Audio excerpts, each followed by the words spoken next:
The very first sermon I ever did here was the woman at the well. And so he tells a story about the woman at the well. That's a really long story. In fact, when it gets read, I was looking at the lectionary, it never does the whole story even. There's this whole part where I think maybe the most important part of the story is when she gets Jesus and and his crowd and all the Samaritans together for 2 days. They slept together, they ate, they used the same pots and ate together for 2 days. That was an amazing part of the story, and doesn't even get told because I think it's too long. They try to cut it off. And today we're going to hear another really long story. It's about the man born blind. And so he gives us lots of time with it. And so I'll tell you a little bit more about it later, but I want to get our folks up here who are going to read today. This could be really confusing, which it was that day. So come on up here, readers.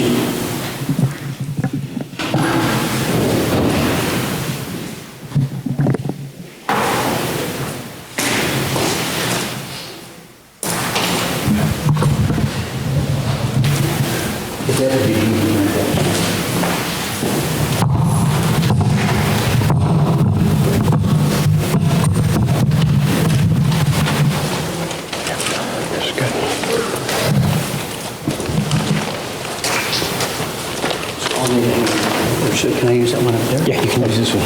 Okay.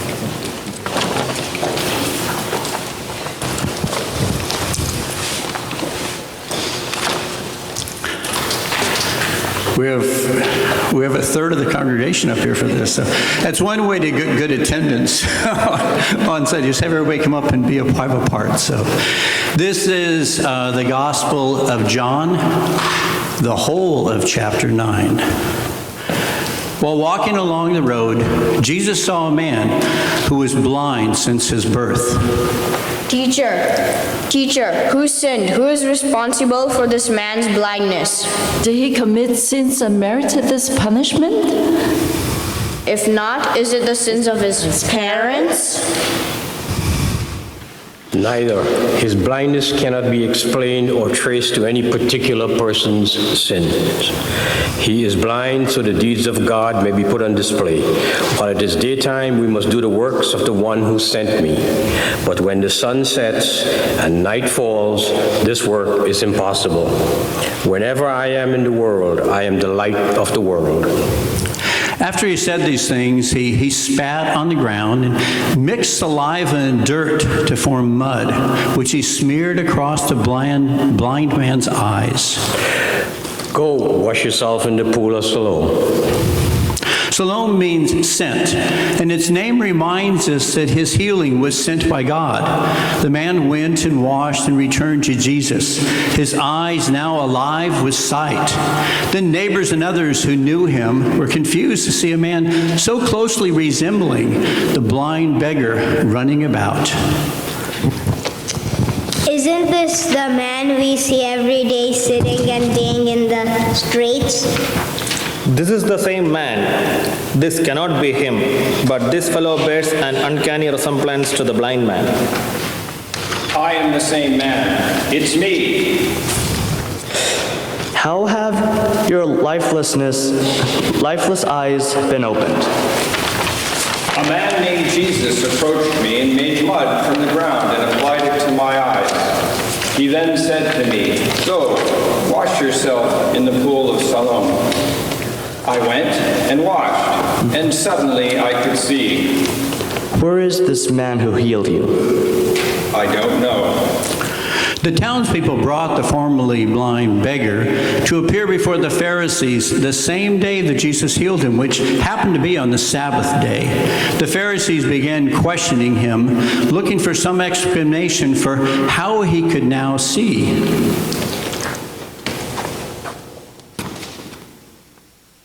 He smeared mud on my eyes, and I washed. Now I see. God can't possibly be behind this man because he is breaking the rules of Sabbath. How can such a law-breaking scoundrel do something like this? The Pharisees were at odds with one another about Jesus and could not agree whether his power came from God or from the devil. What do you say about this man? About the fact he opened your eyes so you could see? I have no doubt this man is a prophet. Some of the Jews suspected the whole situation was a charade, that this man was never blind. So they summoned the man's parents to testify about his condition. Is this man your son? Do you testify that he has been blind from birth? How, therefore, does he now see? We can tell you the truth. We can tell you this much. He is our son, and he was born blind. His new sight is a complete mystery to us. We don't know the man who opened his eyes. Why don't you ask our son? He is old enough to speak for himself. Now, the man's parents were a bit evasive because they were afraid of the Jewish leaders. It had been rumored that anyone who spoke of Jesus as the Anointed One would be expelled from the synagogue, so they deferred the thorny question to their son, and the Pharisees called on him a second time. Give God the credit. He is the one who healed you. All glory belongs to God. We are persuaded this man you speak of is a sinner who defies God. If this man is a sinner, I don't know. I am not qualified to say. I only know one thing. I was blind, and now I see. What did he do to you? And how did he give you sight? Listen, I've already answered all these questions, and you don't like my answers. Do you really need me to say it all over again? Are you thinking about joining up with him and becoming his followers?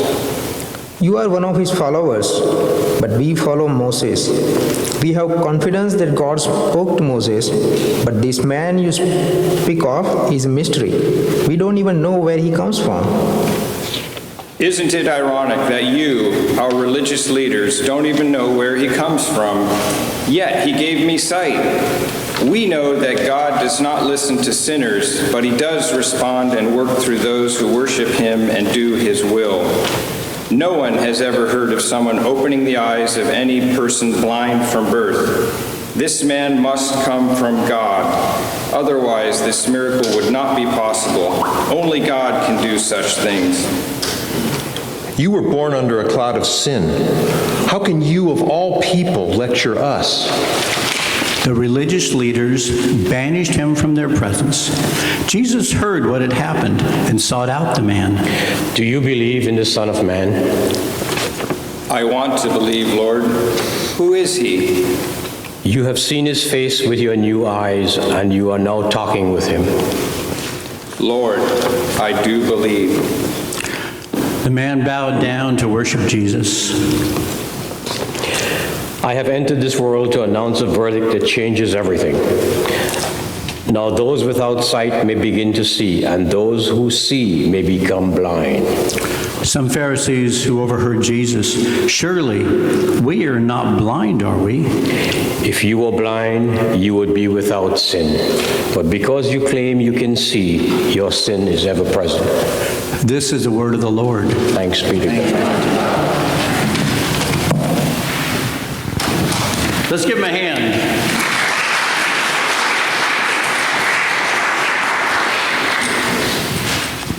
That could be you next.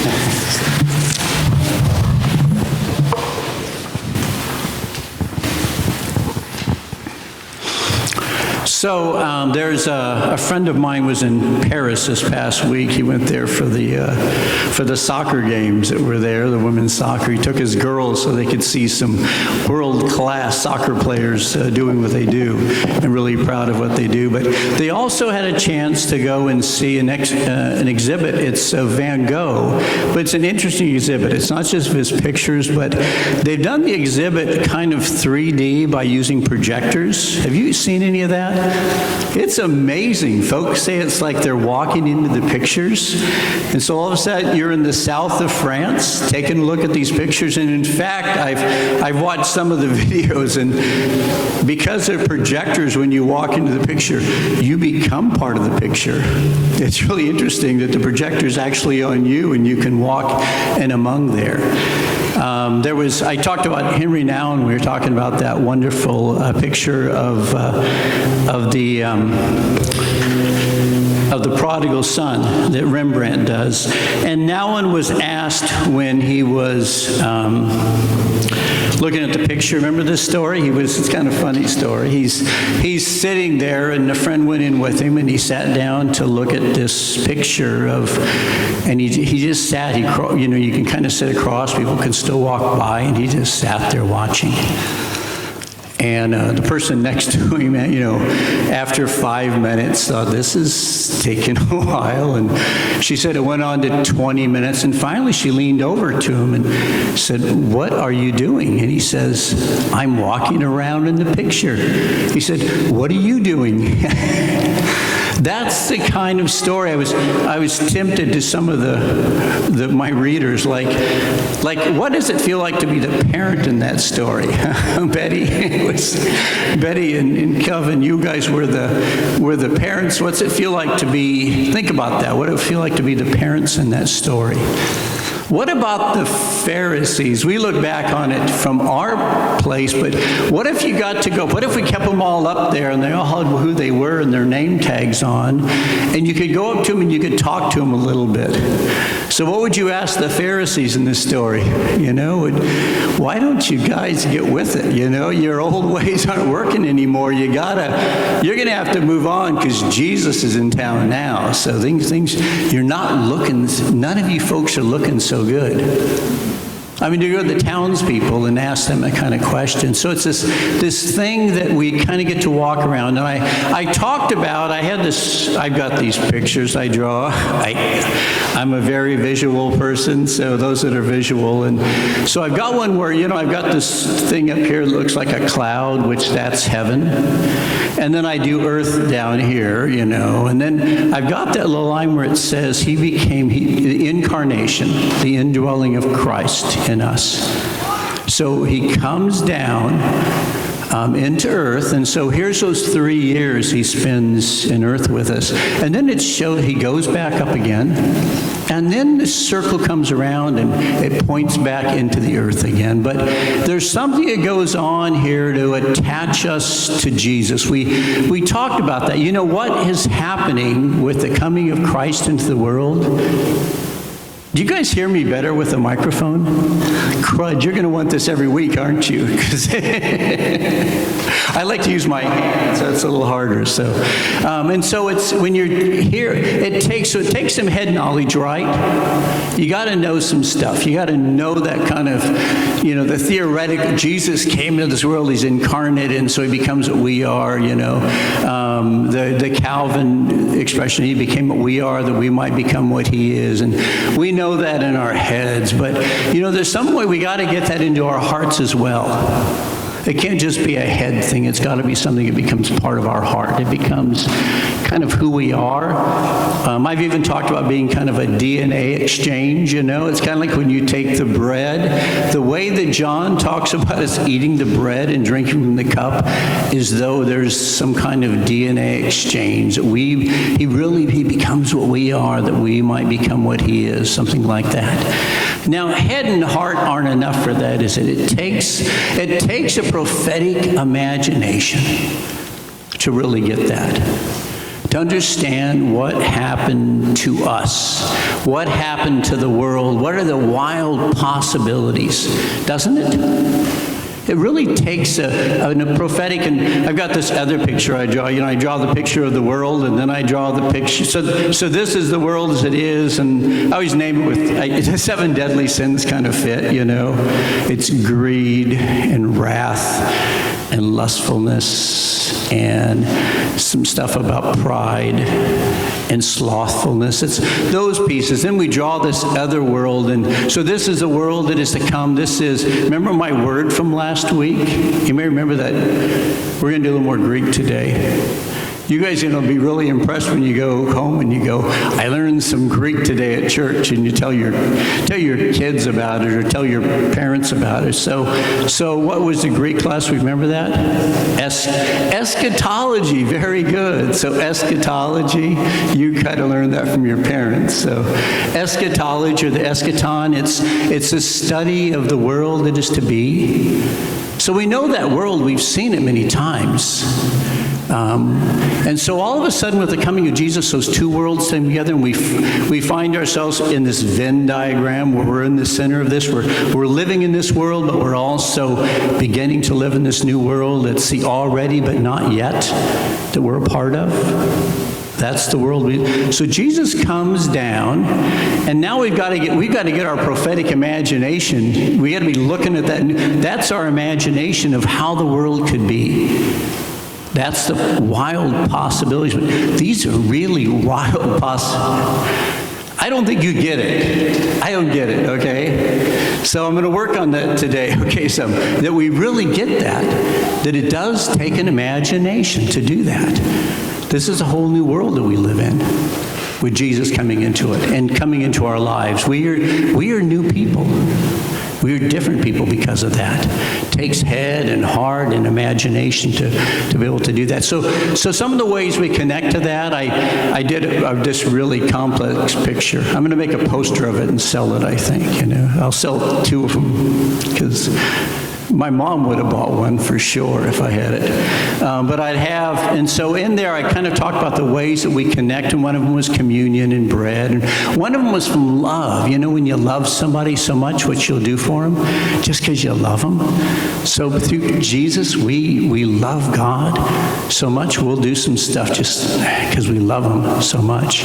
But also, it gives us, in the stories that John does, it gives us some time, some space to connect to this incarnate Christ. So it gives us that imagination that we can connect to that. So that's what we're doing today, is we're kind of taking some time with that. So we're walking around in it.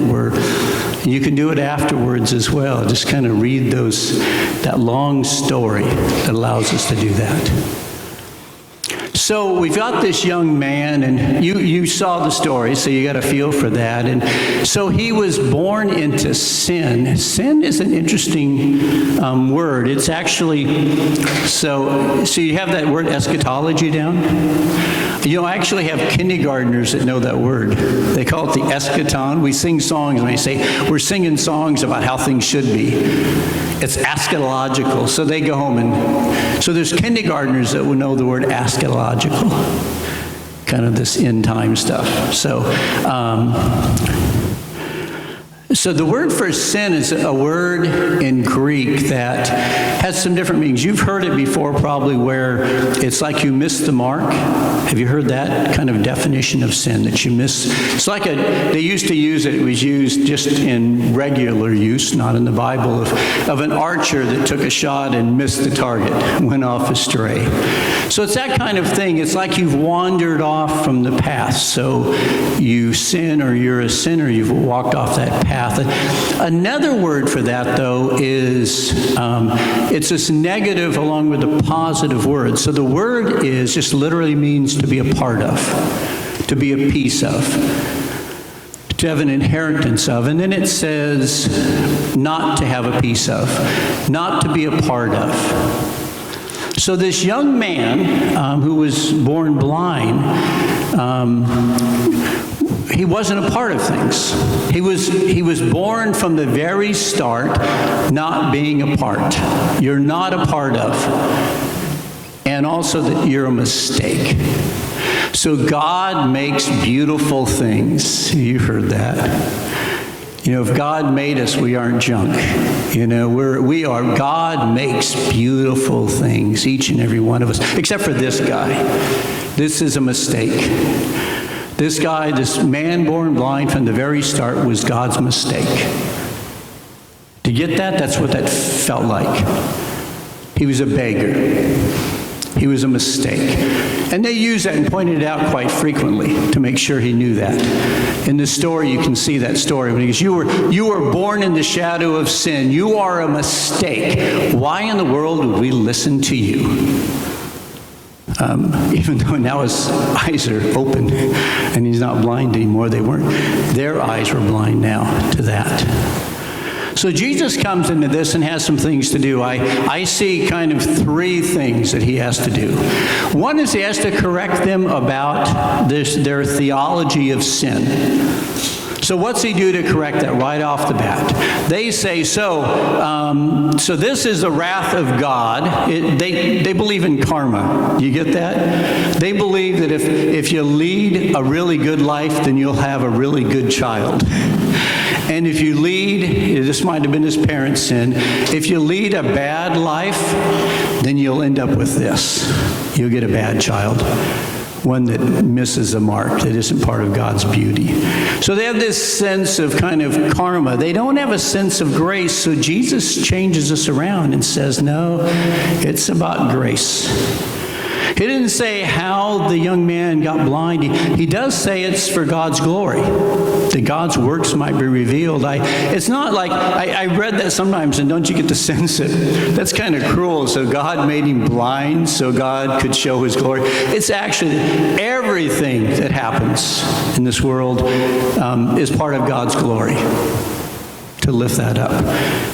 My daughter was putting on Facebook, took a picture of, remember that sunset? What was that, Thursday night? Did any of you guys watch that sunset? I mean, I was wishing I was up on the hill. You could have watched it. It just kept changing. It was miraculous. And my daughter, in her comment about that, in her Instagram and Facebook pages, she said, I felt like it's a part of everything. Have you ever had that sense? You know, to be at a sunset and just, my favorite thing is to hit sunsets. I don't get to do it much. That's why I like vacations at the beach. So I sit and I wait for the sunset and I watch the sunset go down, and then I dig my toes into the warm sand, and then that cool breeze comes over you, and I feel like I'm a part of everything. I'm just in the midst of that. I think that's what he means by that. What he means is it reveals God's glory. But they don't get it. Nobody but Jesus gets that. They should have all been in awe and dug their toes in and said, wow, this is God's glory. How far this story, they missed it so badly. I don't want you to miss it. Dig your toes in. This is God's, it's in this story and in so many stories. When you find somebody to love, when you don't think you're going to find somebody to love again, and you dig your toes in and you just go, oh man, this is God's glory. And the folks that get to be a witness to that. You know, when you for me, when the doctors figured out they could do this fairly simple, it wasn't that simple. They went in and went through my arteries and my legs. I couldn't walk hardly. Went through my arteries and got my blood flowing again. The next day I could walk again after that. I just thought, I know it's doctors and I know it's science. I go, but I walked along with I didn't just use my legs, I used my arms. This is God's glory that I walked up a hill again and went back to Guatemala and started going down with the farmers to their farms and up in the hills to go pick coffee. What he means by that is all those things are God's glory. That's what it's for. It's to show grace. That God does that. This world is full of grace. That's what Jesus says first. You got this all wrong. You know, this is not karma you're talking about, that if you live a bad life, that's not how God works. God works in grace. Thank God that God works with grace and not by karma. So he straightens that out for him is the first thing he does. And then he goes about, he's got another job for him, and he's got it for the next job is he's going to show him how to create a disciple. What it means to be disciples. So you notice how he does that. Okay, you're going to get some pictures again of this. We could go out to our garden. Have you checked out the corn out there? It's about that high now. We're going to have a big corn roast out there. Well, maybe it'll all come on a Sunday. We'll go out and we'll roast our corn and put just a little bit of butter on it. And for those that their doctors haven't said they couldn't, put a little salt on it. And we'll eat that corn and go, glory to God in the highest. But what he did is he took dirt. Remember, you know this story from Genesis. He takes dirt, and this time he doesn't take it and breathe life into it. What he does, takes the dirt, and then he spits into it. So have any of you guys done that DNA test? You know, that where you send off your DNA? And you have to spit in that little jar, and it has that line on it, and you got to fill it up. Before, I thought, man, I don't have enough spit to get into that thing and fill it up again. But it's DNA is what it is what they're using it for. So Jesus takes this dirt again, and he takes his DNA, and he mixes it together, and he puts it on his eye. This is so intimate. This is as intimate as it was at creation. Everybody else is kind of standing at a distance. And so he takes them and he explains to them about, here's your theology of sin. It's all wrong. It's about God's grace. Don't even worry about that sin part. God's grace is what covers that over and heals that. And then he does this intimate thing of, he recreates him again. He comes back, he reminds him again, you're made, this is a God who took the earth and breathed life into it, that you're earth and divine. And he reminds him again. So he takes the dirt and the DNA and he wipes it on his eyes. Everybody sees it. That's how he's healed. He's reminded again who he is from the very creation. This is a God whose hands creates you. You aren't a mistake, blind man. You were God's beloved. You were made by God. And you're remade by God today. And then he says, there's one of those passages, there's a bunch of them in John. It says, I am the light of the world. Seems appropriate there, huh? His eyes opened up. But then he reminds him, it's not just your light, but it's the light of all these folks that find themselves blind. And the light of the world, the light is the world there all the time. The light's there of God's presence here. But most of the time, folks have got their eyes closed and miss it. They aren't attentive to it. They just flat out miss it.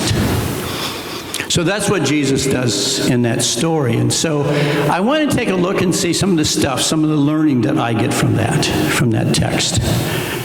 So as I come to the text, I recognize that it begins with this, that this needs to be worked out. Okay, so this is discipleship. Do you like the picture on the front of the bulletin? Did you see that?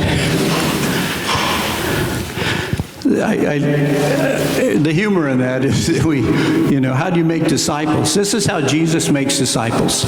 Did you notice that Jesus comes into the story? He does this incredible act of healing. He sets the man again to remind him who he is and who you belong to and who made you, and you aren't a mistake. You were the one that God breathed life into. You belong to God. And then he leaves the picture. So you got to figure out this discipleship in the real world. You can't be in church sitting down praying. We don't do discipleship that way. A friend of mine talks about the act of disciple making is that you have to act, and so you act and reflect. You act and reflect. You go off and serve breakfast on Monday morning, and then you go to Bible study after that to try to reflect on that again.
to take some time. We're going to lift up names and just short phrases, but I encourage you all to take some time just in your act and reflect. As we kind of think about what things that are happening in our lives. We still get feedback. Is that any better? We're getting some feedback.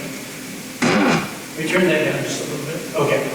And so as we say our prayers, someone will say a prayer, and then we'll just say, "Oh Lord, hear our prayer," as we gather together in prayer. Let's pray. Gracious God, we thank you that you are the God of that blind man. That he wasn't a mistake. A lot of folks in our world think they're a mistake. Folks treat them like they don't belong, that there's something wrong with them, that we don't need to listen to them because they are they're different and they're part of the minority, God. We thank you that you are the God who teaches us how to treat those folks, that you use our hands and our feet, and particularly our mouths and our hearts, to welcome others into the community. Help us to have your eyes, the Father's eyes, for how we see from our world and how we see other people. Oh Lord, hear our prayers.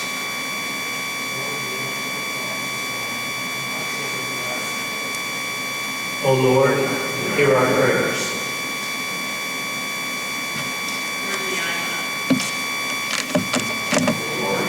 Hear our prayers. Oh Lord, hear our prayers. Oh Lord, hear our prayers. Oh Lord, hear our prayers. Hear our prayers.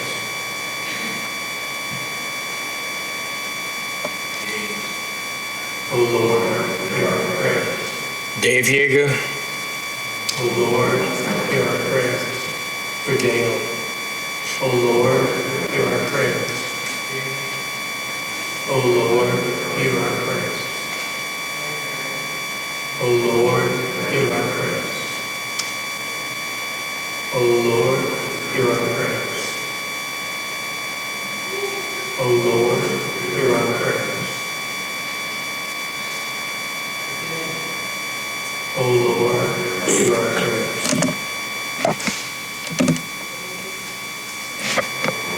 Hear our prayers.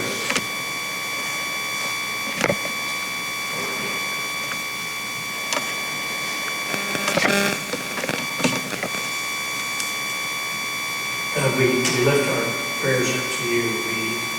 We know you are a God who not only listens to us, but comes to be among us.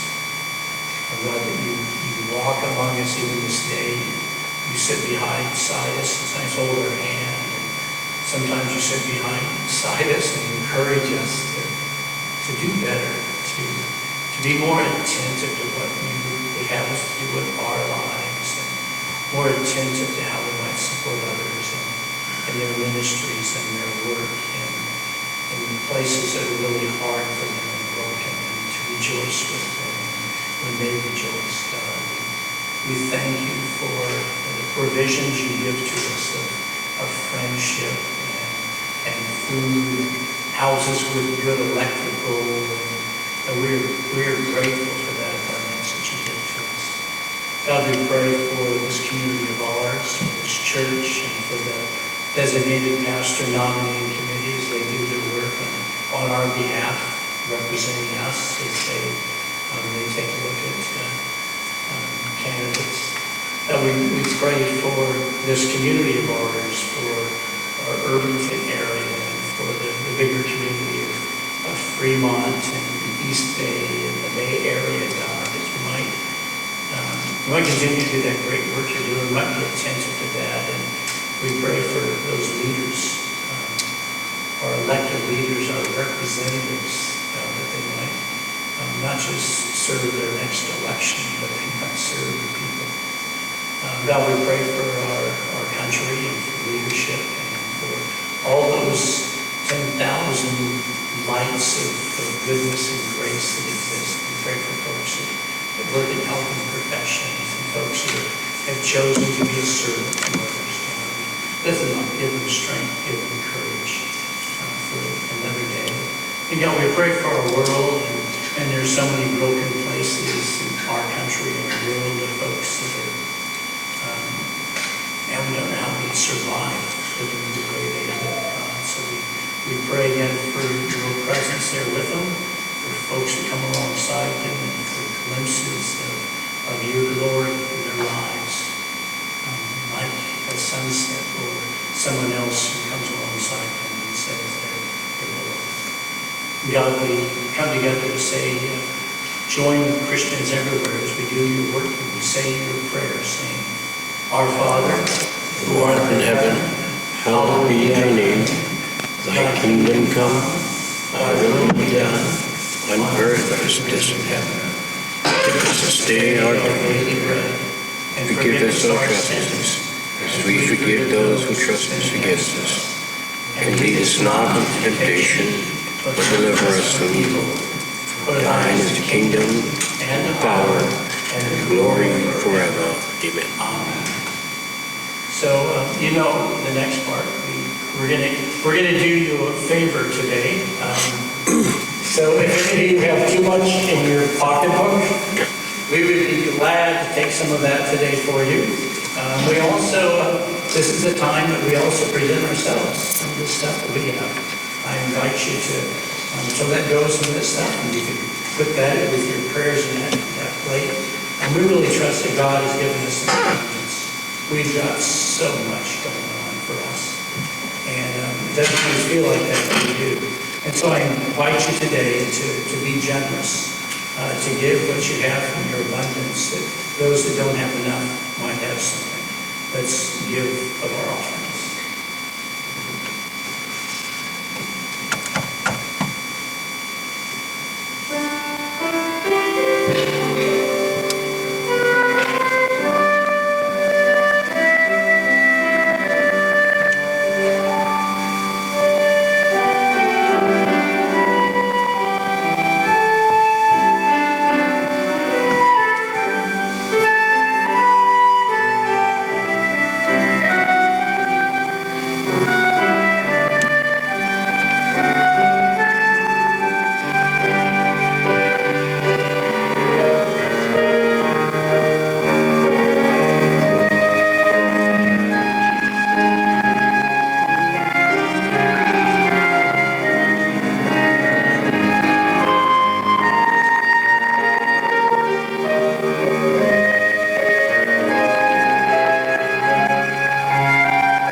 Let us stand for the doxology.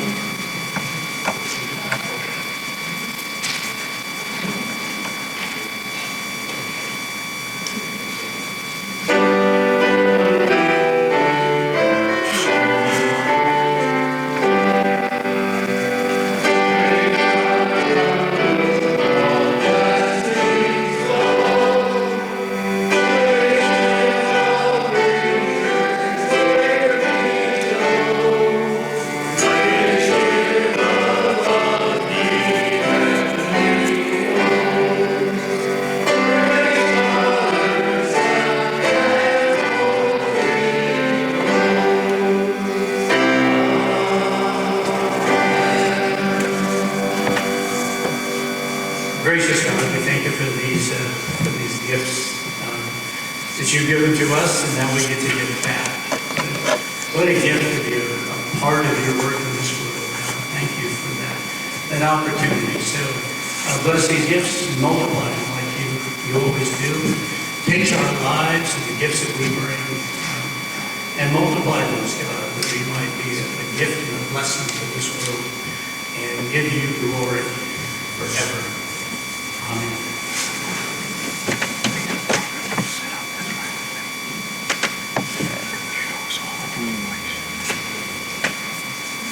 I invite you to remain standing for our last hymn.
Now to him who is able to do far more abundantly than we think or even ask or even want. To him be the glory in the church and in Jesus Christ in our lives.